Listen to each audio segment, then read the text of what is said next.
Welcome back, Levelin Up Nation. This is your host, Brigham Blackham. I'm your success strategist, and today is a very special day. Be confident that you are in the right place, that they asked you to be there, that you are the person that needs to deliver that message on that day. Wonderful. I live in a retirement community here. We got seniors all around us, and it's great to pick their brains and hear their stories and gain that insight from them on their years. Welcome back, Levelin Up Nation. This is your host, Brigham Blackham. I'm your success strategist, and today is a very special day. We're going to be going and talking about how my friend Jeff Armstrong went from know-how to noteworthy. Now, you're like, wait a second, that sounds like a pun, and if you know me, you're absolutely right. That is definitely a pun. He is someone that is one of the best in the business of seller finance notes. He's got a world of experience, not just in that industry, but speaking about that, training about it. He's a wonderful Renatus instructor as well. My very first exposure to him was actually through that, and I'm so grateful to have him on today. We spoke at the national conference that was a few months ago, about in March. And he was gracious enough to say, you know what, I've got some value I want to deliver. I've got a story that's really impactful. I want to help more people. And he's even writing a book right now. So you are going to get a little sneak peek of some of the amazing experiences that he has. We'll dive deep into the stories. We'll dive deep into what has made him into who he is today. I'm so grateful to have him on. Jeff, how you doing today? Hey, how's it going, Brigham? So good. Good. So I'm awake. Good. You're awake. Oh, I'm so grateful. Now, I am so impressed with not just who you are, but you've got 3 decades of experience in the seller finance notes.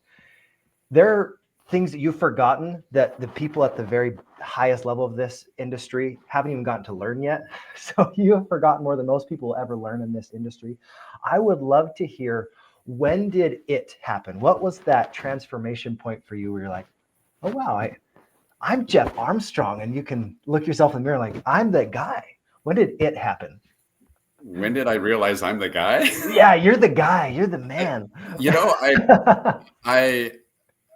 I am one of the veterans in our industry now. I was just at a conference in Nashville 2 weeks ago, and I realized that wow. I guess it hit me a while ago, but it's more of I'm kind of a lone wolf. I work out of my house. I've been doing this for 34 years. I mean, longer than some people that are listening to this have been alive, and this is all I do.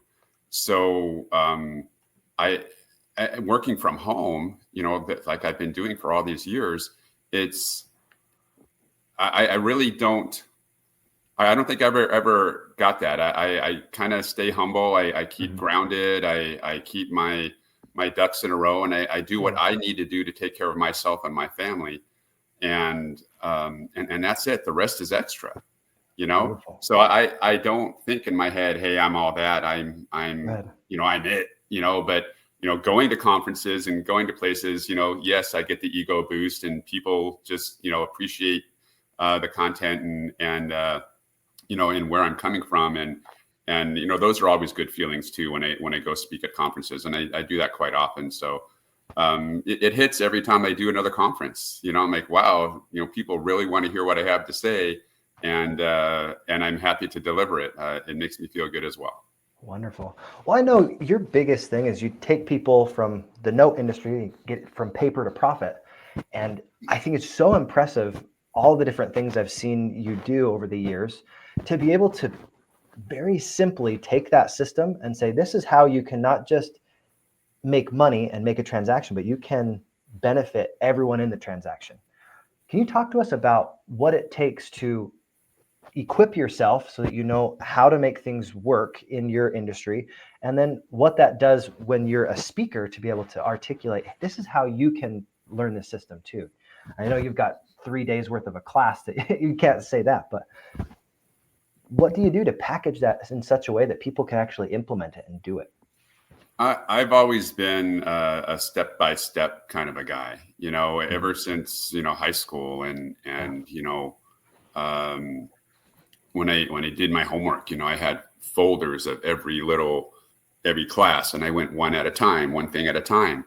And that's kind of how my brain works. Not everybody's brain works that way, but For our industry, for the seller finance note industry and Armstrong Capital, I try to train people on you got to have the knowledge, you got to have the focus, you got to put the effort in, and then the profits come, right? So you got that knowledge, focus, desire, and effort. Those four things, those are the things that are going to make you successful. I'm not going to make you successful. Brigham's not going to make you successful. You're going to make yourself successful.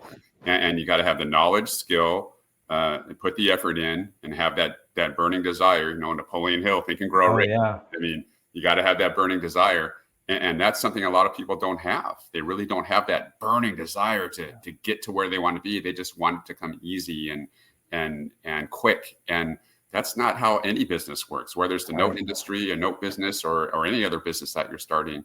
It takes that knowledge, time, effort, and desire to get to where you're going. Beautiful. A very concise answer for a complicated question. Thank you.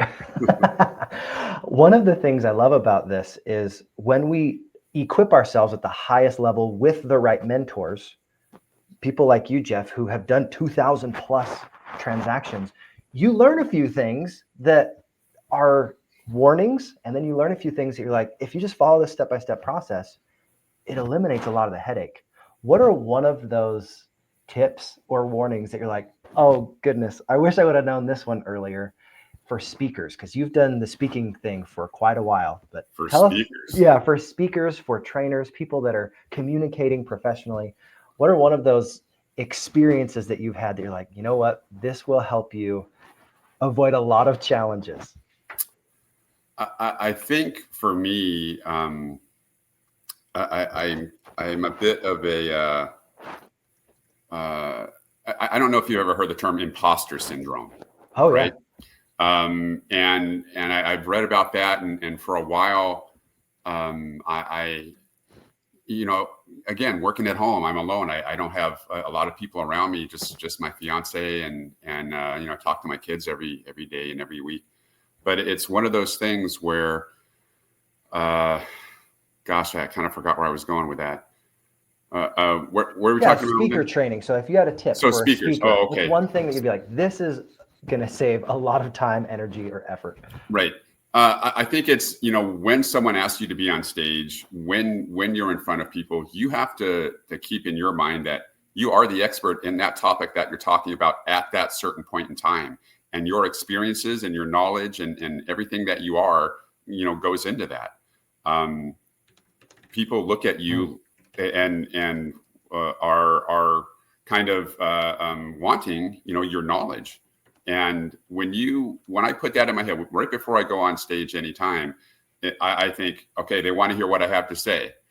And I always get a little nervous. I don't think anyone doesn't get nervous before they go on stage in front of 600 or 6,000 people. It doesn't matter how many it is. I mean, I've spoken for 6 people sometimes when people just don't show up. But it's one of those things that you develop your inner confidence that, hey, they want to hear what I have to say. I'm not going to be up there stumbling and things.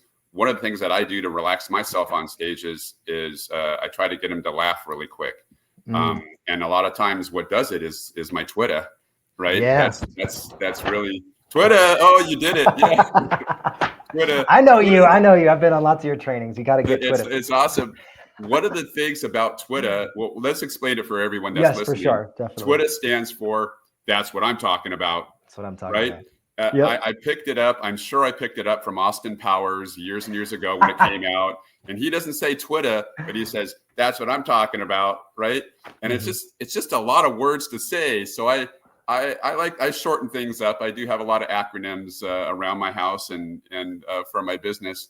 But Twitter is one of those phrases that I say to pump myself up, to get myself excited about something, or if I'm watching something or I'm conversing with someone that gives me a good idea or something, just like, oh my gosh, that's so great. It's just a Twitter moment, right? So Twitter, I get that out there when I start speaking, and people giggle and laugh and think it's stupid or whatever. But that's the real me. And once I get that first laugh and I'm on stage, that all the fear and anxieties and stress go away, and the butterflies, and then it's just smooth sailing from that point on.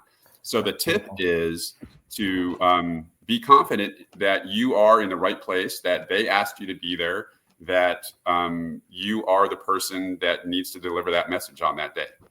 Wonderful. They asked you to be there. At some point, someone thought this was a good idea. Right. And own that. I love that. It's a beautiful tip. And using Twitter, find some way that you can get the audience to laugh. That's genius right there. You allow people to laugh, suddenly they will start to endear themselves to you. Yeah, they start opening up a little bit more, and they're, you can start. A lot of times you can see, you start your presentation and they're like this, and you really want them to relax. And when I see that happening, you're getting to them, and it's good to go. Yeah. That's wonderful. Well, I would love to hear what it has taken to be able to use your expertise and be able to bring it to the stage, because not every single person that's an expert in their field gets to train, gets to be in front of other people and be a thought leader. You've not just been a thought leader, but you've been a thought leader for decades now. What have you done to make that transition from this is what I need to do to be successful in my life, in my business, to I'm going to help other people and equip them to also do that? I've been very fortunate, and I'm very grateful for the people that I've come across in my life. And you mentioned mentors and before, and there have been people in my life that have helped me along the way.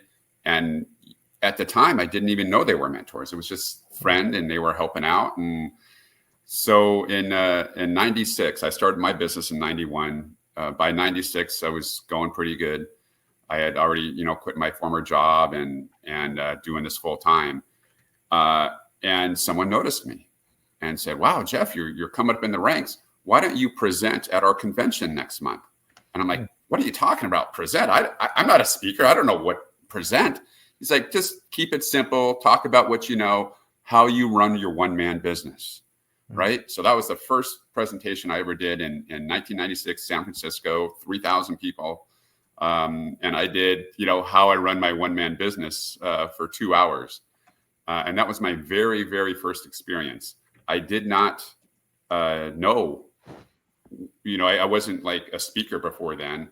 And once I was up there and once I started sharing, and these are the days, Brigham, this is old school. These are the days when they had a projector and you had to put your slides on the projector one at a time, right? You put your slide on and it shows. There's no PowerPoint. There is no clickers. You're flipping plastic sheets with your content on it, right, as you're going through the class. And we're talking old school speaking, right? Yeah. So with that group, apparently I did well, and they're like, "Oh my gosh, you should come out and speak some more."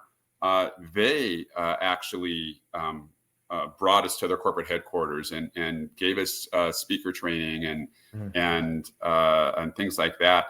And I was involved with Train the Trainer at one point as well. Training other people to do it too.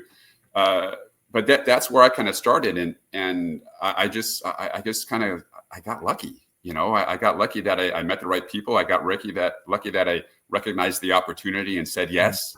Instead of no, I'm not a speaker. Just like, all right, let me see what this goes. I'm a note guy, but I guess I could go share my knowledge, right? Yeah. And then that developed into the whole thing it is now. I mean, I've spoken all over the country. I'd love to speak internationally, but haven't had that chance yet. But it's just one of those things where you meet the right people, you make the right choices, and success will come. You just keep going. That's beautiful. I do think there's always an element of luck, but luck is just opportunity meeting preparation. Yeah. And when you have that intersection, you say, here's the opportunity. I'm going to take it because I'm prepared with every experience I've ever had in my life. Mm-hmm. Beautiful.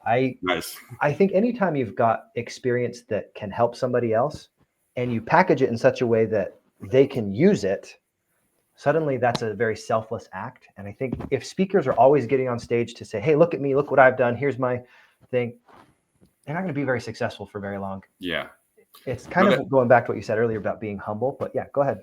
No, that's 100% true. It's one of those things where, hey, Jeff, why do you come and speak? Why do you train people? You don't need to. No, I don't. I could live my life fine and be alone and do my bass fishing and go play golf, which I'm doing this afternoon. And Nice. I can do that every day. But why are we here on life, right? We're here on life to here on earth to inspire people, to lift people up, and speaking and training and having books and doing podcasts. I mean, that's a way of giving back. That's a way of touching people. I mean, I bump into people. I was at a conference 2 weeks ago. I mentioned already in Tennessee, and someone came up to me and said, "Jeff, I don't think you remember me, but you spoke at a class in 2009, and I started doing it, and I just want to thank you so much for being the instigator." And I was like, that's why we do this. You do it because we can change lives. We can help people if they're in the right mindset to accept that assistance and knowledge. So it really is a way of giving back, and a lot of people don't believe it until they experience it themselves. But yeah, when you're at a level that you're doing well, and I'm doing fine. I can do what I want to do when I want to do it, and I have the money to do it with. I think that's everyone's goal, right? Yeah. Do what you want to do when you want to do it, and have the money to do it with. It's just one of those things. I always say, if I want to go to Hawaii tomorrow, I could just go. And there's not a lot of people that can say that. So speaking and training is definitely a way to give back.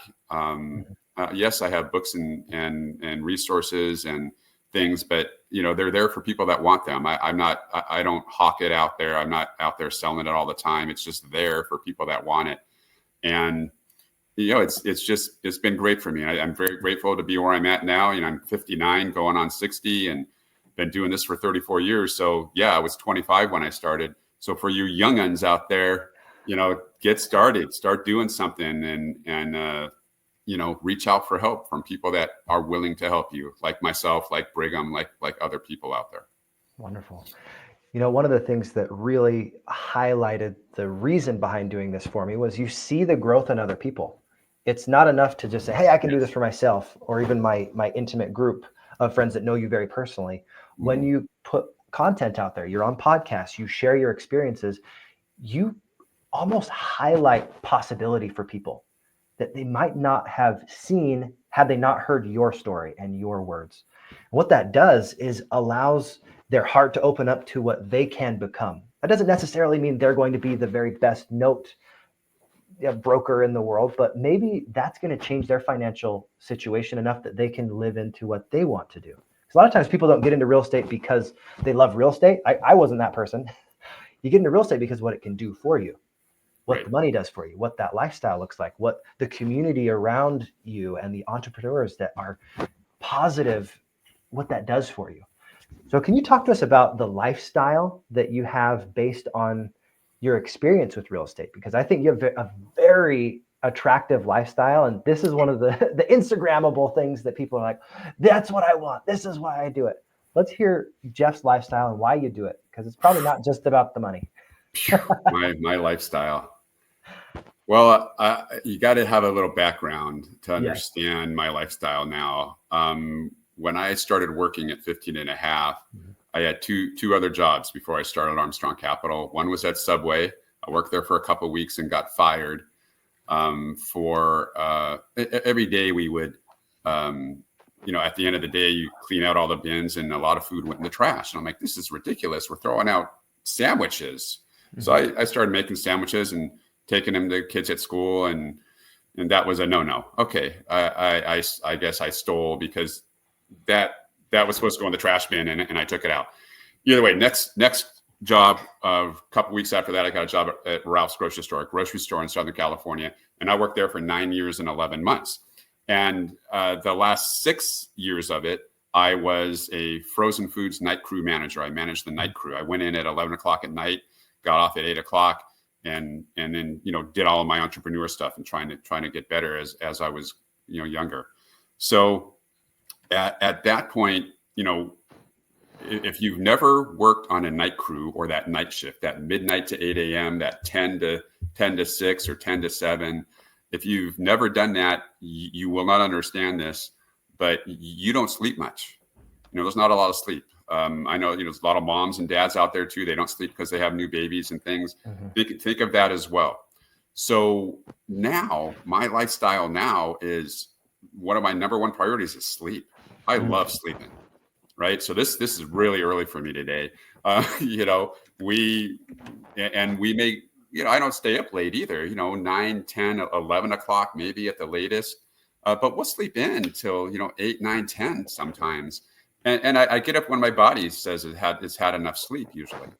So my lifestyle today is, we sleep, I get up, the fiance makes a beautiful avocado toast with a duck egg on it in the morning. And then I dive into the emails for a couple hours. We may go for a walk on the beach, on the channel there, to get that daily, exercise in and that daily vitamin D. Come back, take care of what needs to be taken care of. But I'm really only working maybe 4 to 6 hours a day, if that. And some days I can just answer what needs to be answered and do what I need to do and call the attorneys that need to be, lit a fire under and call the title companies that, so these days it's a very relaxed lifestyle. I try to go bass fishing on my bass boat once a week. I try to get it out and play golf a couple times a month, and just eat good food, have good people around you. That's the lifestyle. The lifestyle is, no worries. I can do what I want to do when I want to do it and have the money to do it with, that's the lifestyle. There's no, everything's free and clear. I don't need to do anything. But I do it to, for that, we can talk about this too, the generational wealth, for my fiance, when I pass away, for my kids, when I pass away, doing that and getting your ducks in a row for that as well. I mean, that's all part of the lifestyle. The lifestyle is you do what you want to do when you want to do it and have the money to do it with. That's the lifestyle. That's beautiful. If we want to get into that generational wealth, let's actually do that. I think understanding how you came into the priority of your sleep is really helpful for people, because not everyone wants the same things. If you say, imagine a better life, everyone's going to be thinking of slightly different things. But for you, it's, I get to wake up when I want to wake up. I think that's to sleep. That's so good.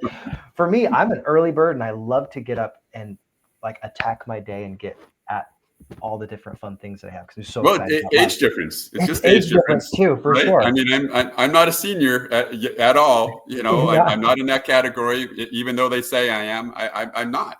We live in a retirement community here. We got seniors all around us, and it's great to pick their brains and hear their stories and gain that insight from them on their years past.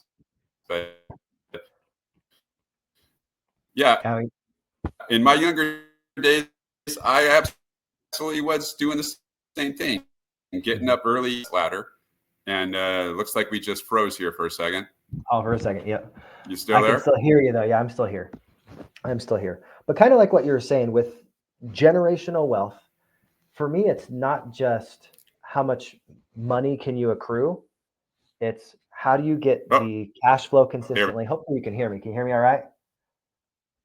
There we go. All right. There we are. Okay. So with generational wealth, it's also generational knowledge. It's that idea of being able to connect deeply with your generational people, all those posterity that are part of your legacy. So Jeff, hopefully we can get you back on. It looks like you froze just for a second. I'll pause just for a moment. Check. Can you hear me all right?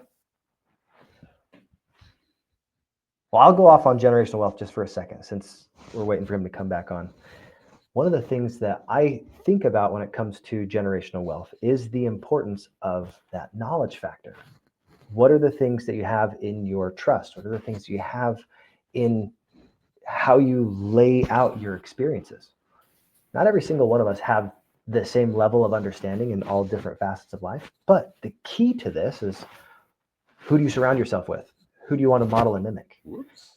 Let's see. Oh, I can hear you still, but I still is not letting the video come through for some reason, Jeff. If you want, you can hop off and hop back on. That might be able to do it. If I hit this. No worries. But coming back to the importance of generational wealth, like we were saying, you want to make sure that you have the right information that gets passed on through your legacy. You talk to your family, let them know what your values are, and you live into the values. A lot of times people don't see you clearly because they don't feel like you're in integrity, or they're like, oh, this is only kind of what you're talking about. People will see what you do way more than your ideals. So as you live into your ideals, as you do all those different things, generational wealth is what you leave behind. I was thinking about this idea of how you judge a prophet is by the fruits that they create. Same thing as a husband, as a father, as a businessman. What are the fruits or the results of your actions? Hopefully he can come back in here. Completely frozen. Jeff, can you still hear me? Yeah. No, can't hear him right now. We'll go like that just for a moment. Add to stage. All righty. We'll have to cut it there for a moment, but not a problem. This is kind of exciting. I am going to be going to Man in the Arena this weekend. And what that is an exciting opportunity to get a brotherhood of people really coming together, dialing in our ideals, getting things really in alignment. With the final percent, I am going to go with our Gamma group. We're all coming together, making a movement. Really, you think about it, where we are is not where we want to stay. We want to continually grow, continually get better, implement our ideals and these things that are moving us forward, and say, hey, how can we be a little bit better? What is that legacy? That generational wealth for me is, what is that generational legacy? If I stop today, what do my kids take away from the life that I've led? What are the things that we're doing on a day in, day out basis? Those consistent daily actions like Hugh Zareski talks about. Let's see, it says device is not connected. He'll hop in just a moment. I can see that. Jeff's going to be right back in a moment. Looks like he's almost here. He hopped off and hopping back in. I'm going to see if I'll add him back to the stage. Still buffering. Anyway, that's what I'm talking about. We're going to figure this out. That's part of the fun of doing a live, is when you have technology on one side not work. But luckily, I got your back, guys. If you are interested in growing your ideas, making sure you're getting better, this is key. Make sure that your generational wealth, that knowledge, is not just staying in your head. You need to get it out on paper. You get it out in front of people. Oh, Jeff's back. That's what I'm talking about. Hopefully he can hear me now. It looks like he's coming through. Jeff, can you hear me now? Check, check. We'll see if that's going to work this time.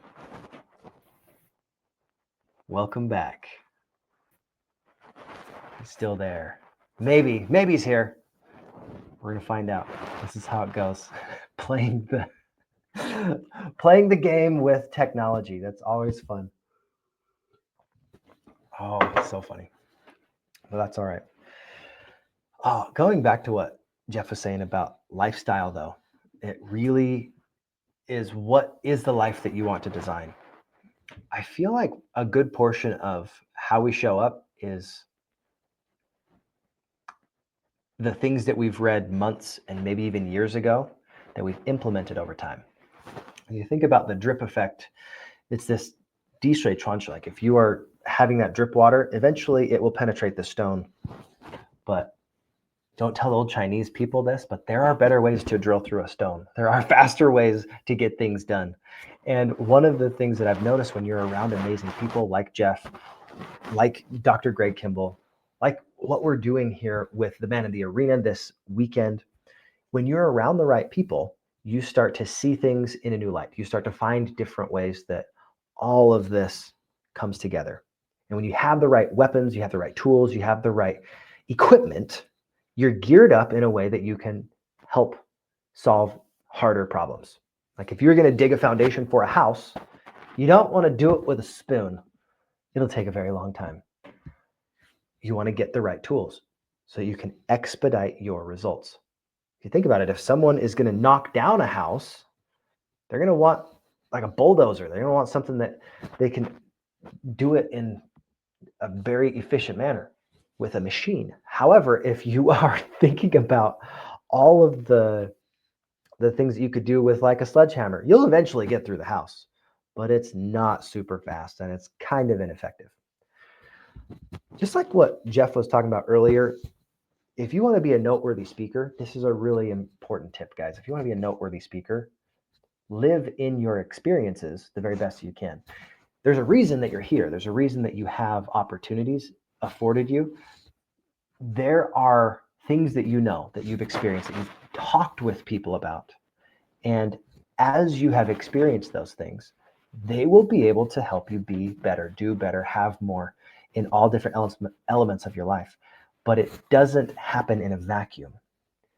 A lot of times it's not the how to, it's the who do you need to go to. Finding the right mentors, finding the right people that you surround yourself with, that law of association starts to gear you in the right way and you shift your mentality. Oh, he's almost like he keeps hopping on for a second and dropping off.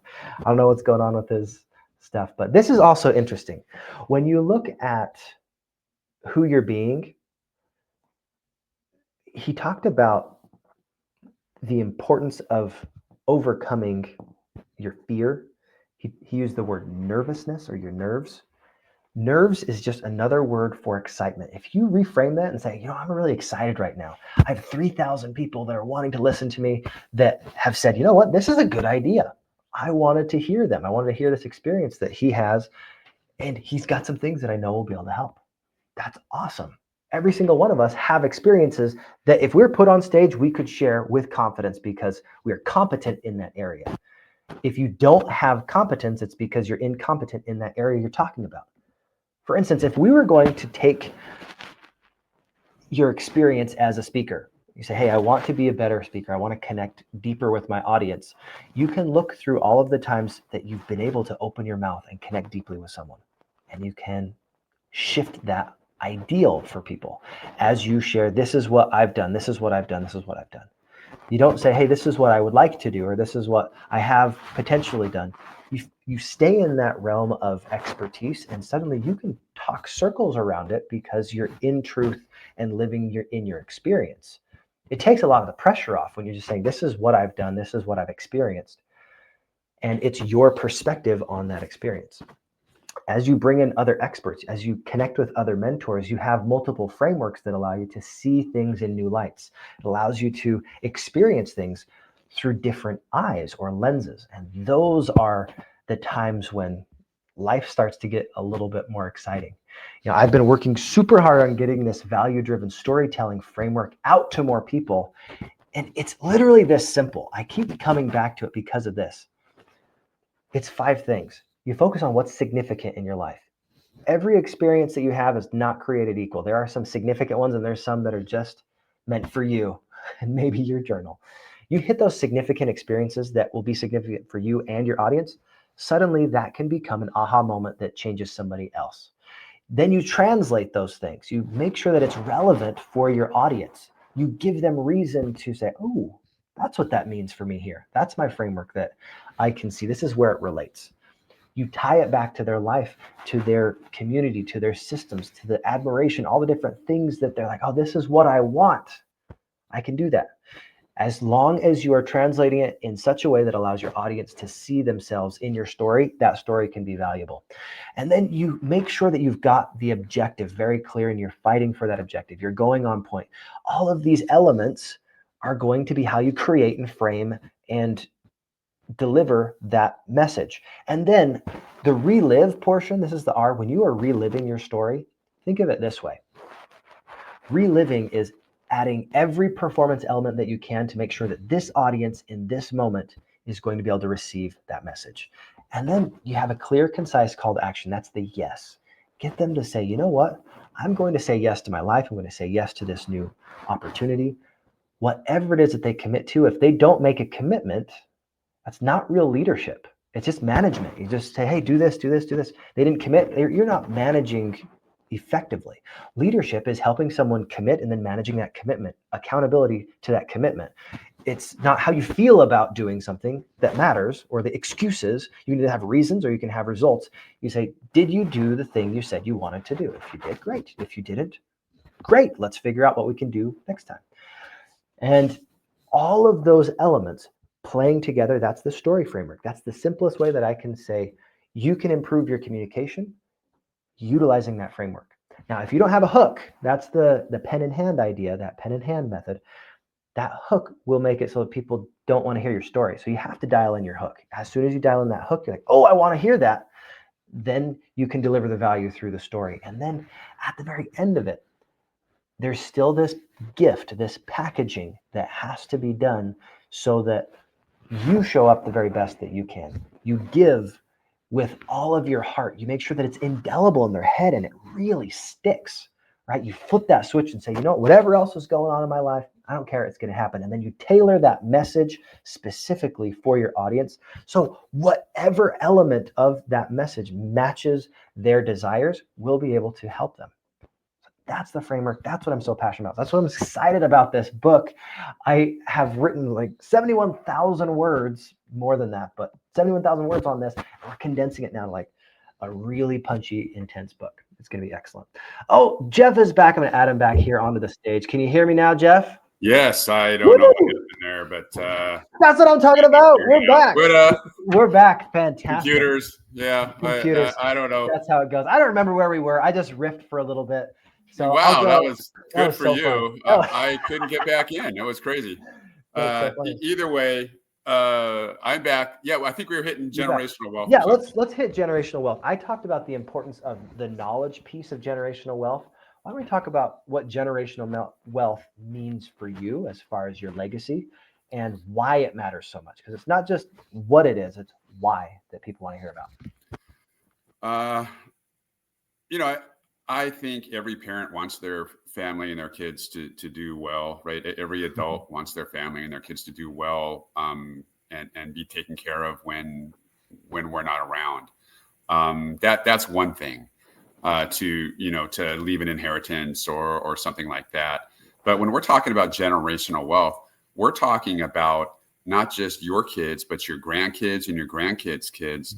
How can I affect their future lives? I won't be around to see them. I've got maybe 42 more years, 43 more years on this planet. I'm going to live till I'm 102. That's what I decided.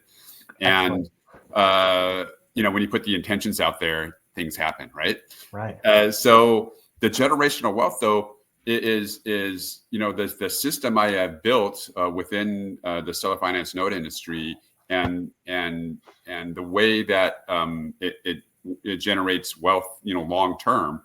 It's get rich slow, not get rich quick in the note industry.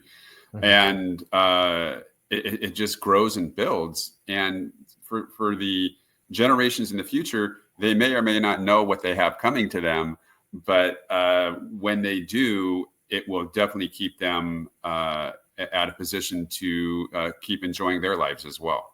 I guess that's kind of my perspective on generational wealth. Oh, that's excellent. One of the things that I've noticed about the top tier leaders, the very best of the best in the businesses, they are geniuses when it comes to concentration. I have one of my favorite quotes by Charles Haanel. He says, 100% concentration is the distinguishing mark of a genius. How did you discover notes were your thing? Because you're the notes guy. And then how did you put the blinders on so hey, I'm not going to go do fix and flips. I'm not going to go do this. I'm going to do this. I'm going to do this only until I'm successful at it. How did you discover that process? Because you're a brilliant example of this. Well, how you discovered it. Yeah. There's more to that background story. As I was working at Ralph's grocery store, I had my days kind of free. You work night crew, you get off at 8 a.m., you're home by 9, and you're like, I'm not going to sleep all day. So I was very entrepreneurial when I was in my younger years, 16 till today, I'm still an entrepreneur. still always looking for great opportunities. And at that time, they had these infomercials, and I call them dog and pony shows, or they send you something in the mail and says, hey, make $10,000 a month for the rest of your life. And you go to this thing and you buy books and tapes. This was in the 80s, right? 80s and 90s. There were these dog and pony shows. And I went to a lot of those. I was trying to find my entrepreneurial thing. What's going to make me rich? How can I get wealthy and be successful? And I did a lot of them. A couple of them were successful, and then I finally did hit this one. I went to a $7,500 boot camp. I got a thing in the mail, and it said exactly that: make $10,000 a month for the rest of your life. Now today, I mean, everyone listening, anyone would take $10,000 a month for the rest of your life, even today. And this was back in 1991. Mm-hmm. So I went to all these things trying to look for my thing. What's going to be the thing for me? I was already doing real estate. I did the Dave Delgado system for all you oldsters out there. He was one of the first infomercial gurus on how to buy real estate, no money down. And I did that at 19 years old. I bought a triplex. I lived in one unit, rented out the other two. By 25 years old, I had 27 doors. I was already tired of being a landlord, and I was looking for something better. So I'm going to all these dog and pony shows, trying to find my next thing. And I go to this one, make $10,000 a month for the rest of your life. I walk in there, the polished speaker starts spouting off his stuff. And within 15 minutes, he says, be the bank, not the landlord. And I was like, I'm in, because I hate being a landlord already at 25 years old. So I went to this. I called in sick for a week, $7,500 5-day boot camp. And I just knew, I just knew in my heart of hearts that this is for me. This is what I'm doing the rest of my life, right? It's real estate involved. It's passive income. There's a lot of work. It's active passive. Where's that payment? We're active in our business here. And I think that's kind of how I envision that, that's how we do that. Yeah. Be the bank, not the landlord. That was the aha moment. That was the aha. That was the aha. And, I've been a big Think and Grow Rich fan since 15 years old. Someone gave me that book, and that is the cornerstone of my success. And then, I read Rich Dad Poor Dad. My idea, I want to have 100 units, by the time I'm 50. And well, now I'm 59 and I don't have units. I have notes. I've got lots and lots of notes. So it was definitely a feeling, Napoleon Hill talks about that burning desire. Mm-hmm. And when I was in that class and I was doing that stuff, this is for me. I just knew, I don't. And I think that's what happens to a lot of people. You just know in your heart of hearts that this is for you. This business is for me. This lifestyle is for me.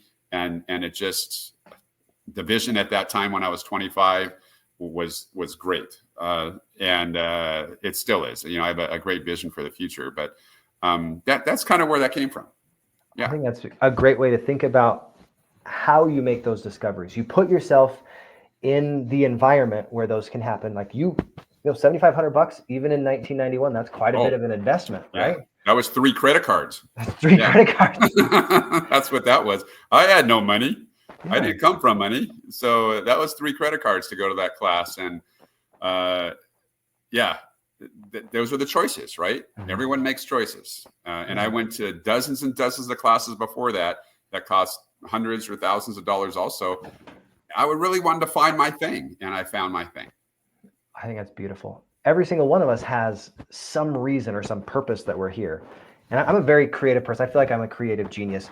When you are creating something, you get to uncover that purpose. If you're saying, hey, this is why I'm doing this, that purpose is there. When you created the book or you created whatever it was, there's a purpose underlying everything. And I believe that we have a creator. And we have a purpose that's there to discover for us. I'm so glad you found your purpose, because now you're helping other people walk in purpose and on purpose, whether they become notes professionals or not. Because I think that's huge. You live on purpose and you say, this is how I found it. That gives them permission to do the same. Go ahead. You had an idea. when you go to those conferences and stuff, and we talked earlier about, seeing people that you taught from 10 years ago, what also is interesting when you see people that you taught in the past or you've spoken to in the past, and they took your information and they made their own business out of it. They made their own lifestyle out of it. And it was really neat to see, especially at this last one. I saw some people I haven't seen for 5-10 years, and to see what they've done with the knowledge I gave them about the note industry, and to see how they created their little niche in the real estate industry was really, really nice to see. It really gave me that heartfelt, warm feeling like, oh my gosh, I did good, 12 or 16 years ago when I was speaking to this guy. Yeah. It's just really neat to see you're changing lives. You don't even know it. You're giving people some direction. You're giving people some hope, because it's out there. Life is great. I don't have cable. I don't watch a lot of TV. I think people should turn their TVs off and just stop watching all that, especially the news stuff. But a lot of what people watch on TV, and even now in social media, is distracting, and it takes you away from your focus, and it takes you away from your desire, because you keep seeing all these things online, and I desire that, and you don't even know what you really desire anymore because everyone's throwing so much at you. It's again, I'm very grateful to be where I'm at, to be in the position that I'm in, and to do the things that we do. But still, we want to share it more. We want everyone to feel this way. Yeah. I want everyone in the world to do what they want to do when they want to do it, and have the money to do it with. And if they do it through notes, seller finance notes, that's great. If they do it from some other way, that's wonderful as well. If I inspired you, that's my purpose, is to inspire people to go out and live their best lives. That's beautiful little bow at the end of our conversation. Thank you so much. Oh, wow. To live into your very best self, put the little purpose behind all that you shared. I think that was wonderful. Thank you for not just who you are, but what you do consistently. Because a lot of times, I learned this as an actor, it's not just what you say you want to do or your intentionality, it's what choices and creative choices you actually make. So thank you for consistently making excellent choices and great decisions. And 2,000 plus transactions shows you've made some really good decisions in your life. So you're a wonderful example. Guys, if you are wanting to be in the note industry, or you're like, hey, I want to dabble in this, you don't dabble, but you definitely want to get in Jeff's ecosystem. Absolutely phenomenal. Best of the best that I know in the industry, and so grateful to have you on today. What a wonderful conversation, and thank you so much for all that you do. If you don't mind, where do people go and find out more about you, and tell us where they can find you online? Sure. Well, thank you, Brigham, for having me on. Sorry for the technical difficulties. Okay. Hopefully that won't show up too much. Oh, don't worry. If people want to know more about the note industry, I do have a weekly newsletter. Go to my website, armstrongcapital.com, click on Note Brokers. And I think actually on any page, there's a little sign up area to sign up for the weekly newsletter. It goes out every Wednesday morning. It's got really good content, a different article every week, a business tip every week, my President's Corner, that's where I do my venting and that kind of stuff. Because it's not all rosy, guys. I mean, everyone sees you and you're this note guy, and you do what you want to do when you want to do it and have money to do it with. But I'm just a regular guy, right? I got laundry. I got to start right after this. I got to, cut my toenails. We got to do all the same stuff. We're doing all the same stuff. We're all humans. Just do the best you can. Connect with people. If you think notes might be your thing, check that out, and we'll help in any way we can. That's how we continue to grow our businesses, by helping others. That's beautiful. Well, thank you so much, Jeff. I really appreciate it. Thank you, Brigham. Guys, it was a pleasure to talk with you. And if you're like, hey, I really want to get into his class, feel free to reach out to me. I will get you connected, because absolutely, I love Renatus. It has changed my life in so many ways. That was my very first introduction to you. And I'm so grateful for what Bob Snyder has done for me and for so many other, like 20,000+ people had their life changed because of it's that. A great community. Wonderful community. So if you're interested in that, please reach out. I'm here to help you guys. And so thankful for you, Jeff. Man, what a great conversation. Really Thank you, appreciate Brigham. all that you do. You guys have a great rest of your day, and we will see you next time. God bless. Twitter. Twitter. I'll go like, yeah, Twitter. Yeah, there we go. Right. Thank you, Brigham.